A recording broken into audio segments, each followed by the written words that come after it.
Oke. Assalamualaikum warahmatullahi wabarakatuh. Ya, selamat siang semuanya. Ya, pada kesempatan kali ini saya akan sedikit membahas tentang model konsep teori dari Florence Nightingale.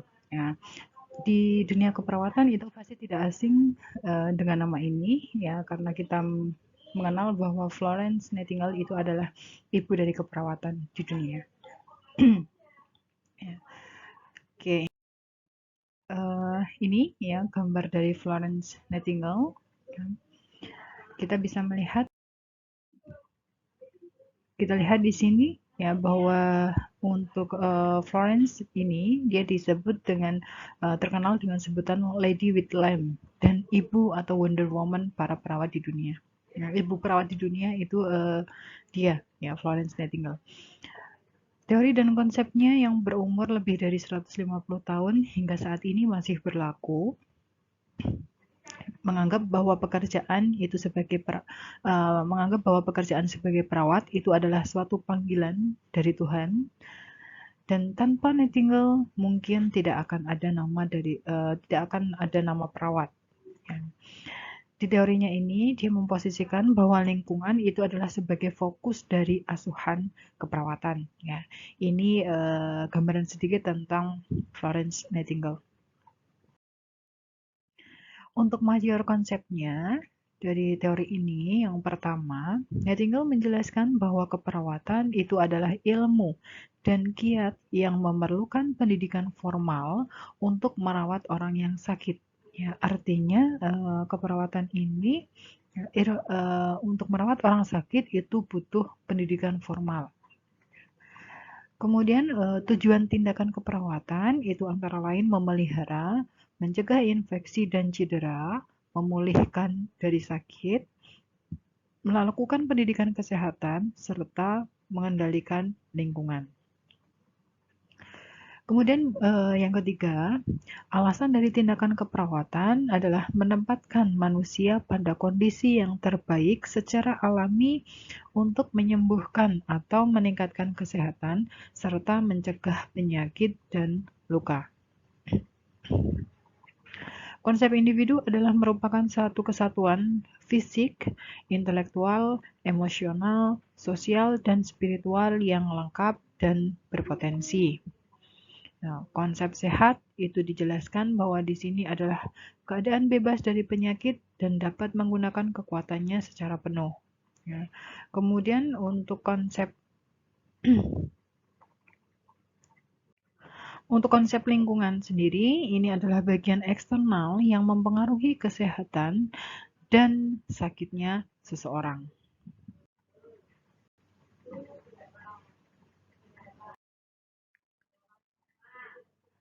Kemudian untuk paradigma dan kerangka konsep, ya, ini paradigma dan kerangka konsep itu kita tahu bahwa di dalam paradigma itu ada keperawatan, ada kesehatan, ada lingkungan, dan ada manusia. Yang pertama kita bahas dulu tentang manusia. Ya, manusia itu terdiri dari komponen fisik, intelektual, emosional, sosial, dan spiritual. Ya, jadi individu atau manusia itu unik. Ya, dia terdiri dari fisik, intelektual, pengetahuan, emosional atau psikologis, sosial, bahwa manusia itu harus berinteraksi dengan orang lain, dan di dalamnya itu ada spiritual atau keyakinan yang diyakini. Walaupun memang lebih terfokus pada aspek fisik, tetapi tetap saja ide yang dikemukakan Nightingale tentang seorang yang sakit mempunyai semangat hidup yang lebih besar daripada mereka yang sehat. Sebenarnya terkait dengan dimensi psikologis dari manusia. Artinya kita tahu ya bahwa apa yang dikemukakan Nightingale ini ada benarnya juga. Contohnya saja ketika kita dalam kondisi sakit, itu kita akan lebih menyadari ya pentingnya hidup, ya pentingnya sehat ya, daripada ketika kadang kalau kita kondisinya sehat itu kita lupa ya. Nah, biasanya itu dipengaruhi dari dimensi psikologis dari manusia ya. Secara psikologis akan seperti itu, ketika orang sakit itu dia akan lebih punya semangat hidup yang tinggi. Nah, kemudian Ada 5 komponen pokok ya. Yang kedua itu ada konsep lingkungan. Di lingkungan sendiri itu dijelaskan yang pertama bahwa komponen pokok lingkungan yang pertama adalah peredaran hawa yang baik ya. Ini adalah suatu keadaan di mana suhu itu dalam keadaan baik. Kemudian ada kehangatan yang cukup ya. Ini kehangatan itu sangat diperlukan untuk proses pemulihan. Kemudian ada cahaya. Ini cahaya yang cukup dalam pemenuhan kesehatan pasien. Nah, terutama cahaya matahari ya. Biasanya sinar matahari itu sangat penting untuk proses pemulihan seseorang yang sedang sakit. Kemudian ada pengendalian kebisingan, yaitu kondisi yang tenang di mana pasien itu tidak terganggu oleh kebisingan atau keributan. Yang kelima itu ada pengendalian efluvia atau bau yang berbahaya. Ini kita harus bisa menjauhkan pasien dari bau-bauan atau apa namanya ya, polusi ya, polusi bau yang menyebabkan kesehatan. Ini komponen lingkungan, 5 pokok komponen lingkungan dari paradigma kesehatan. Kemudian yang ketiga ada kesehatan. Nah, tinggal mendefinisikan bahwa kesehatan itu adalah sebagai perasaan sehat dan menggunakan semaksimal mungkin setiap kekuatan yang dimiliki yang merupakan proses aditif, yaitu hasil kombinasi dari faktor lingkungan, fisik, dan psikologis. Ya, terutama di sini faktor lingkungan itu meliputi ada kebersihan, ya, kemudian minuman, nutrisi, kelembapan, jalan udara, dan saluran air. Ini untuk kesehatan. Kemudian paradigma yang keempat adalah keperawatan. Yang di sini Nightingale memandang bahwa keperawatan itu sebagai ilmu kesehatan dan menguraikan keperawatan sebagai mengarahkan terhadap peningkatan dan pengelolaan lingkungan fisik sehingga alam akan menyembuhkan pasien.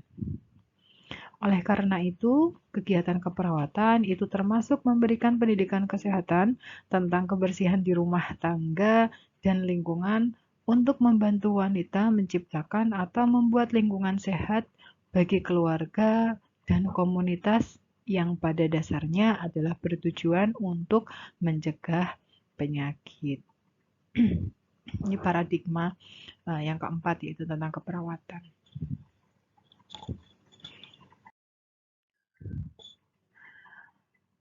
Nah, model dari konsep yang dikemukakan oleh Florence ini memberikan inspirasi dalam perkembangan praktek keperawatan, ya, di mana lingkungan itu dapat mempengaruhi proses keperawatan kepada pasien sehingga perlu dikembangkan. Ya. Inti dari konsepnya Florence Nightingale yaitu pasien dipandang dalam konteks lingkungan secara keseluruhan, yaitu lingkungan fisik, psikologis, dan sosial. Nah, untuk lingkungan sendiri, ini dijelaskan ya. Tadi ada 3, physical, psychological, dan sosial. Yang pertama tentang physical environment atau lingkungan fisik, yaitu hal apapun yang dapat mempengaruhi proses penyembuhan atau kesehatan pasien. Ya, merupakan lingkungan dasar atau alami berhubungan dengan ventilasi dan udara. Kemudian yang kedua ada psychological environment.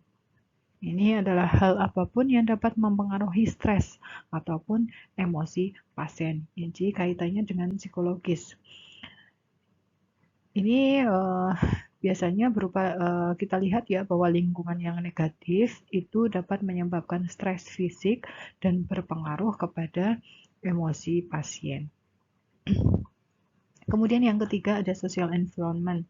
Di social environment ini adalah hal yang terdapat di lingkungan komunitas pasien, yaitu dihubungkan dengan keadaan penyakit. Ya. Kemudian di sini ada beberapa macam komponen lingkungan, ya ada 12 macam komponen lingkungan dari konsep teorinya Florence. Yang pertama itu ada kesehatan rumah, ya. Jadi rumah yang bersih itu sangat diperlukan sehingga seseorang akan merasa nyaman. Yang kedua, itu ada ventilasi dan pemanasan, ya kaitannya dengan ventilasi dan suhu ruangan. Ya, ini ventilasi itu merupakan indikasi yang berhubungan dengan komponen lingkungan yang menjadi sumber penyakit dan juga bisa menjadi sumber dari pemulihan kondisi seseorang yang sedang sakit. Komponen yang kedua ini biasanya berhubungan dengan misalnya pada pasien-pasien dengan gangguan sistem pernafasan ya. Ini ventilasi dan pemanasan ini sangat penting sekali. Kemudian yang ketiga ada cahaya. Ya, ini cahaya dari sinar matahari itu merupakan kebutuhan pasien untuk kondisi pemulihan. Kemudian yang keempat itu ada kebisingan. Ya, kebisingan ini dimaksud dengan adalah aktivitas fisik di lingkungan yang perlu dihindari karena menimbulkan kebisingan. Ya, kondisi yang tenang ya itu menjadikan pasien merasa nyaman ya sehingga dapat beristirahat secara optimal ya. Kemudian apabila pasien atau seseorang itu dalam kondisi pemulihan ini juga akan berpengaruh. Yang kelima itu ada variasi atau keanekaragaman. Ya, variasi atau keanekaragaman ini merupakan berbagai macam penyebab penyakit. Ya, variasi keanekaragaman contohnya terkait dengan pola makan. Ya, variasi atau keanekaragaman ini makanan itu sangat berpengaruh sekali terkait dengan kondisi sehat sakit seseorang. Ya, kalau misalnya makanan yang dikonsumsi itu mengandung komponen 4 sehat 5 sempurna, ya yang seimbang, itu akan menjaga kesehatan pasien. Ya, tetapi apabila konsumsi atau makanan yang dimakan itu setiap harinya itu adalah makanan jenisnya fast food, ya, makan makanan instan, nah itu untuk resiko sakitnya itu lebih besar.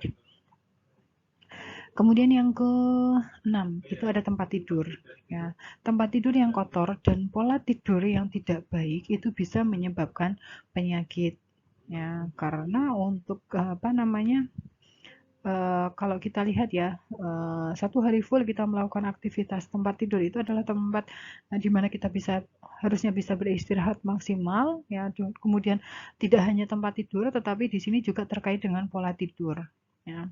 Pola tidurnya bagaimana ya, kebiasaan tidurnya apakah sesuai dengan anjuran misalnya 6 jam ya.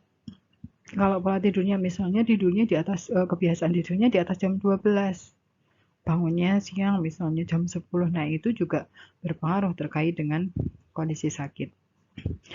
Kemudian yang ketujuh itu terkait dengan kebersihan kamar dan halaman. Kemudian yang kedelapan itu ada kebersihan pribadi. Ini adalah kebersihan pribadi itu adalah bagian dari kebersihan fisik ya. Kebersihan pribadi yang meliputi kebersihan badan, gigi, rambut, kuku dan lain sebagainya. Head to toe itu harus masuk ke kebersihan pribadi. Kemudian kesembilan itu ada pengambilan nutrisi dan makanan. 10 itu ada terkait dengan obrolan, harapan dan nasihat. Komponen ini menyangkut kesehatan mental seseorang ya.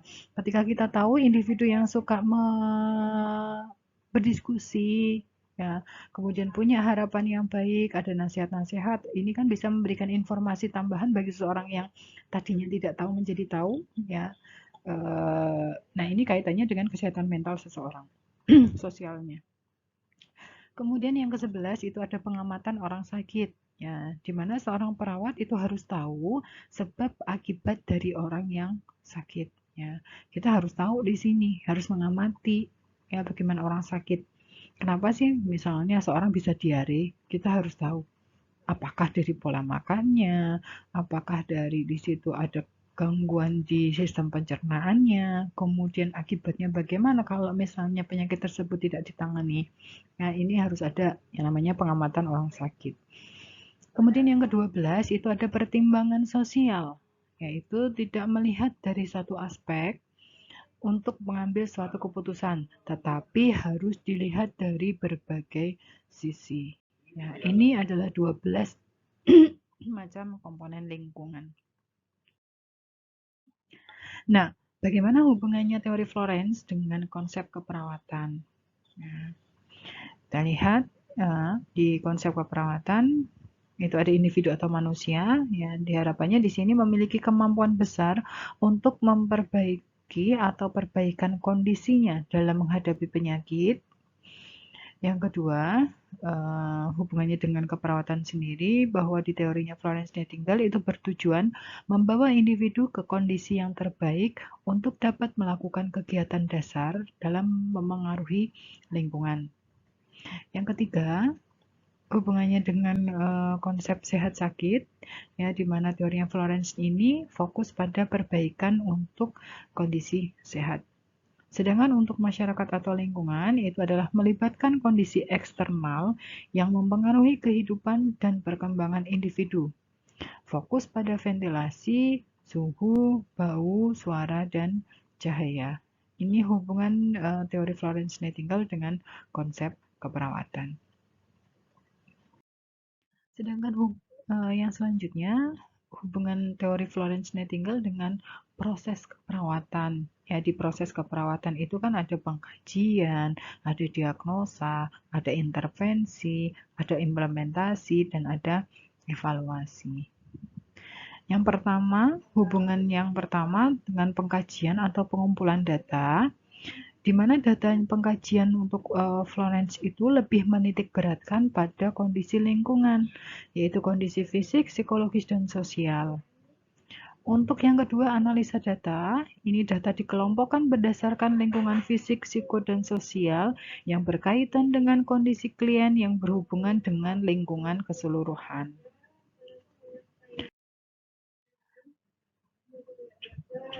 Yang ketiga, masalah difokuskan pada hubungan individu dengan lingkungan.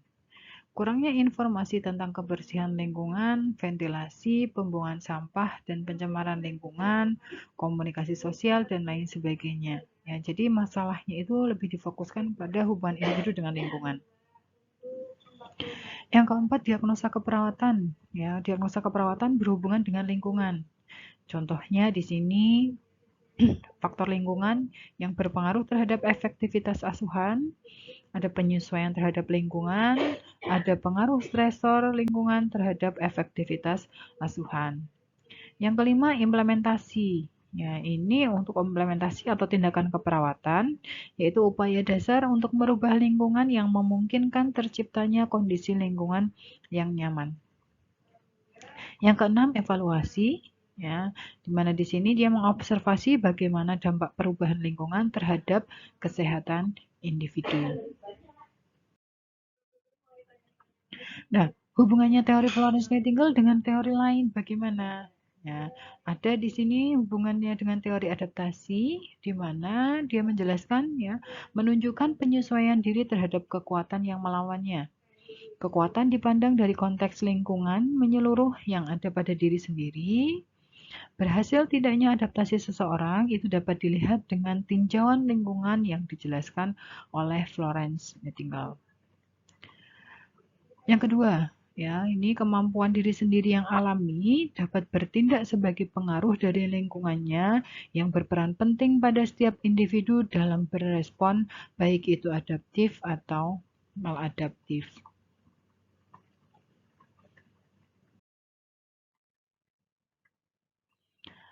Kemudian teorinya Florence berhubungan dengan teori kebutuhan Maslow. Ya. Kebutuhan oksigen itu dapat dipandang sebagai udara segar, ventilasi, dan kebutuhan lingkungan yang aman berhubungan dengan saluran yang baik dan air yang bersih. Teori kebutuhan menekankan pada bagaimana hubungan kebutuhan yang berhubungan dengan kemampuan manusia dalam mempertahankan hidupnya. Ya, jadi ini lebih ditekankan bagaimana kemampuan manusia dalam mempertahankan hidupnya. Ya, ini kebutuhan lingkungan. Kemudian hubungannya dengan teori stres. Stres itu meliputi suatu ancaman atau perubahan lingkungan yang harus ditangani. Ya, menurut Florence, dia menekankan penempatan pasien pada lingkungan yang optimum sehingga akan menimbulkan stresor. Misalnya, lingkungan yang gaduh, tiba-tiba lingkungan perawatan yang gaduh atau tiba-tiba membangunkan pasien itu dianggap sebagai stresor yang negatif. Ya, biasanya jumlah dan lamanya stresor itu juga mempengaruhi kemampuan coping seseorang. Ya, artinya di sini stres itu bisa disebabkan karena faktor lingkungan. Nah, untuk aplikasinya sendiri, aplikasi teori Florence dalam proses keperawatan. Yang pertama, ya ada udara segar. Ini ketersediaan udara segar itu terus-menerus merupakan prinsip utama keperawatan. Setiap perawat harus menjaga udara yang dihirup itu harus bersih. Yang kedua adalah air bersih, yaitu ketersediaan air bersih yang sangat diperlukan untuk proses pemulihan pasien, di mana perawat juga harus menjaga kebersihan air yang dikonsumsi pasien. Yang ketiga, ada saluran pembuangan yang efisien, ya, di mana perawat harus mengetahui saluran pengeluaran dan keadaan normalnya, jarak dan waktu pengeluaran, serta frekuensi sehingga terpenuhinya kebutuhan pasien.